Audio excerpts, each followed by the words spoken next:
Les ventes d'une collection sont toujours très particulières. Depuis que j'ai commencé à présenter mes collections il y a plus de 20 ans maintenant, c'est vrai que j'ai remarqué une chose, il y a constamment des pièces qui ne se vendent pas dans une collection, alors que lorsqu'on crée la collection, on aime en général toutes ces pièces, hein, c'est plutôt naturel, on va toutes les défendre de la même façon.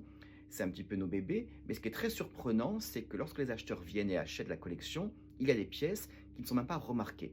Et c'est souvent la même chose pour tous les acheteurs. Donc c'est très surprenant. Au début, c'est assez perturbant, on ne comprend pas. Et la fois d'après, on va remettre ces pièces un peu différemment, avec de nouvelles matières au coloris, pour les reproposer, pour dire, regardez, vous n'avez pas vu cela la dernière fois, et pourtant c'était intéressant.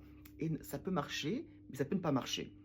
Avec le temps, il faut se dire qu'en fait, voilà, on présente une collection, il faut qu'elle soit vraiment forte, il faut qu'elle soit assumée à 100% par nous, et que certaines pièces ne se vendent pas, ce n'est pas dramatique. D'autres se vendent. Celles qui ne se vendent pas, peut-être marcheront davantage en presse. Peu importe, c'est comme ça.